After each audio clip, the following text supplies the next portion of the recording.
দেশ ও প্রবাসী সবাইকে জানাই আসসালামু আলাইকুম। আশা করি আল্লাহর মতো সবাই ভালো আছেন, আমিও ভালো আছি। অনেকদিন যাবত কোনো আপডেট দেওয়া হয় না। আজকে আপনাদের সাথে বর্তমান পরিস্থিতি অন্য অবস্থার আপডেট নিয়ে কথা বলবো। যদি ভিডিওটা ভালো লাগে অবশ্যই লাইক শেয়ার কমেন্ট করবেন। আর যদি প্রথমবারের মতো আপনি আমার ইউটিউব চ্যানেল থেকে ভিডিওটা দেখে থাকেন, অনুগ্রহ করে চ্যানেলটা সাবস্ক্রাইব করবেন। আপনাদেরকে একটা বিষয় অবগত করতেছি, সেটা হচ্ছে অনেকে চিন্তা করতেছেন যে ফ্লুসি 2025-এ আবেদন করবেন। সেক্ষেত্রে 2025 সালে একটা সুযোগ আছে, যেটা হচ্ছে জুলাইয়ের 1 থেকে 31 জুলাই পর্যন্ত। অর্থাৎ এই 2025 সালে 1 জুলাই থেকে 31 জুলাই পর্যন্ত আপনারা প্রি ফাইলিং করতে পারবেন। প্রি ফাইলিং অর্থাৎ হচ্ছে আপনারা ফ্লুসির যে ওয়েবসাইট আছে সেখানে পেপারস মালিকের মাধ্যমে পেপারস অর্থাৎ ডকুমেন্টগুলো আপনারা সাবমিট করতে পারবেন। এই পেপারসের ভিত্তিতে অক্টোবরের 1 তারিখ হবে ক্লিক ডে অনুষ্ঠিত হবে। তো এখানে আপনারা যে সেক্টরগুলোতে আবেদন করতে পারবেন সেটা হচ্ছে সিজনাল সেক্টর, অর্থাৎ সিজনালের মধ্যে 3টা সেক্টর আছে। সেটা হচ্ছে এগ্রিকালচার, হোটেল অ্যান্ড ট্যুরিজম। এই সেক্টরগুলোতে আপনারা 1 জুলাই থেকে 31 জুলাই পর্যন্ত প্রি ফাইলিংয়ের সুযোগ পাবেন। সেই সাথে আরেকটি গুরুত্বপূর্ণ বিষয় হচ্ছে আপনারা ভালো মাধ্যম অর্থাৎ বিশ্বাসযোগ্য কারো মাধ্যমে আবেদন করবেন, যাতে আপনার প্রতারণার শিকার না হন। আর অনেকে নলস্তা জমা দেওয়ার পর আপনাদেরকে পাসপোর্ট ফেরত দিয়েছে। সেই পাসপোর্ট নিয়ে আপনার সংখ্যায় আছেন, তো যাদের মাধ্যমে আবেদন করছেন ব্রোকার, দালাল বা আত্মীয় স্বজন, তাদের সাথে যোগাযোগ করার পর তারা প্রেফেক্টুরাতে মালিকের মাধ্যমে কথা বলে তারা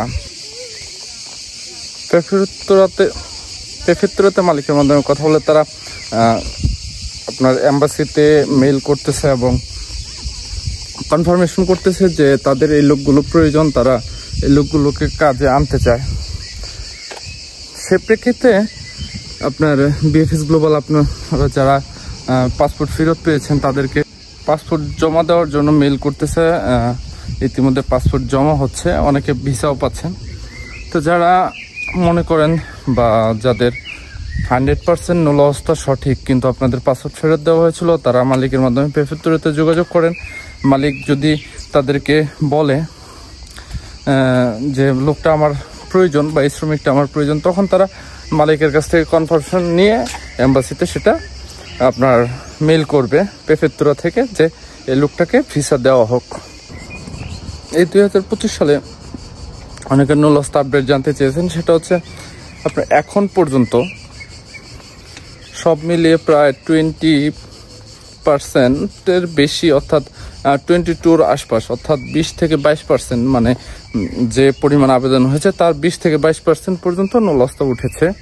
কিন্তু যারা বলতেছেন নলহস্তাটা শেষ, নলহস্তা পাবেন না, এগুলো কথায় কান দেবেন না। কারণ এখন পর্যন্ত অনেক শহরের নলহস্তা হাতে গোনা কয়েকটা নলহস্তা পেয়েছে। তো আপনারা নলহস্তার জন্য অপেক্ষা করেন। বিএফএস গ্লোবালের যে নতুন অ্যাপয়েন্টমেন্ট সিস্টেম আছে সেখান থেকে অ্যাপয়েন্টমেন্টের জন্য আবেদন করবেন। এখানে আরেকটা বিষয় জানিয়ে রাখি, আপনারা নিজে দালাল ব্যতীত আপনারা নিজে অ্যাপয়েন্টমেন্ট নিতে পারবেন। সেক্ষেত্রে আমি মনে করি নিজে অ্যাপয়েন্টমেন্ট নেওয়াটাই সবচেয়ে ভালো। কারণ আপনি দালালকে দিয়ে যখন অ্যাপয়েন্টমেন্ট নিতে যাবেন তখন আপনাকে প্রায় 5-6 হাজার টাকা পেমেন্ট করতে হবে। কিছু শহর যেমন হচ্ছে ভেনিস, বলোনিয়া, ভেরোনা, তারপর হচ্ছে বাড়ি, আপনার আনকোনা,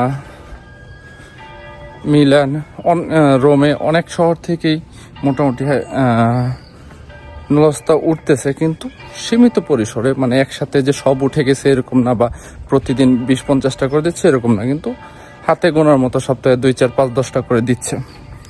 তো আপনারা কেউ হতাশ হবেন না। যারা আবেদন করেছেন একটা জিনিস মনে রাখবেন, যদি আপনার কমিউনিকেশন এসে থাকে, আপনার মালিক যদি যথাযথ ডকুমেন্ট সাবমিট করে, সেক্ষেত্রে আপনার নলহস্তা উঠে যাবে। কারণ এবছর যেটা হয়েছে সেটা হচ্ছে আপনার ফ্লুসিতে যে পরিমাণ কোটা ছিল তার থেকে অনেক কম আবেদন হয়েছে। এক্ষেত্রে যাদের আবেদন সঠিক, অর্থাৎ যাদের মালিকের ডকুমেন্ট সঠিক আছে, তারা ইনশাল্লাহ পেয়ে যাবেন। তো আপনারা ধৈর্য ধরে অপেক্ষা করুন। আর যাদের কমিউনিকেশন আছে তারা মালিকের সাথে যোগাযোগ রাখুন, যাতে তারা আপনাদের যে প্রেফেক্টুরা থেকে যে সকল ডকুমেন্ট চাহিদা করেছে সেগুলো জমা দিলে ইনশাল্লাহ কমিউনিকেশনের যে বিষয়টা, কমিউনিকেশনের যে ইস্যুটা, সেটা সমাধান হয়ে যাবে। আবারও একটা কথা বলতেছি, আপনারা যারা দালালের মাধ্যমে বা তৃতীয় পক্ষের মাধ্যমে আবেদন করবেন, অবশ্যই জেনে শুনে বুঝে আবেদন করবেন। যদি কোনো ব্যক্তি বলে যে হ্যাঁ আমার আত্মীয় থাকে 20 বছর 30 বছর ইতালির রেসিডেন্ট, ইতালির পাসপোর্টধারী, ভাই পাসপোর্টধারীতে কিছু আসা যায় না। সে এখানে 50 বছর থাকলেও কিছু আসে না। যদি তার কোনো ব্যবসায়িক বা কোনো প্রতিষ্ঠান না থাকে, কোনো কোম্পানি না থাকে, সে আপনার জন্য আবেদন করতে পারবে না। তাকে অন্য কোনো মালিক দ্বারা আবেদন করতে হবে। অতএব সেক্ষেত্রে আপনারা সচেতন থাকবেন, বুঝে শুনে টাকা পয়সা লেনদেন করবেন। সাম্প্রতিক একটা ঘটনা ঘটেছে গত 2 দিন পূর্বে, যে ভুয়া ভিসা দিয়ে তুরস্ক পাঠিয়েছে, মানে ইউরোপ আসার জন্য তুরস্ক পাঠিয়েছে 30 বাংলাদেশিকে। তারপর তুরস্ক পুলিশ তাদের ভিসা যাচাই করে দেখে সবগুলো ভুয়া ভিসা, তাদেরকে আবার রিটার্ন পাঠিয়েছে। অতএব আপনারা প্রতারণার খপ্পরে পড়বেন না, প্রতারণায় ফাঁদে পা দিবেন না। আর যাদেরকে পাঠিয়েছে তুরস্ক ইমিগ্রেশন পুলিশ, তাদের এক একজনের সাথে কন্ট্রাক্ট ছিল 8 থেকে 18 লক্ষ টাকা পর্যন্ত, যে ইতালি বা ইউরোপের যে কোনো দেশে তারা পাঠিয়ে দেবে। বেশিরভাগের গন্তব্য ছিল ইতালি। ততএব আপনারা বুঝে শুনে টাকা পয়সা লেনদেন করবেন, দালালের খপ্পরে পড়বেন না। দালালরা অনেক কিছু বোঝায়, সব কিছু বুঝে শুনে তারপর এগোবেন। তো আজকে এই পর্যন্ত, সবাই সুস্থ থাকেন, ভালো থাকেন। আসসালামু আলাইকুম।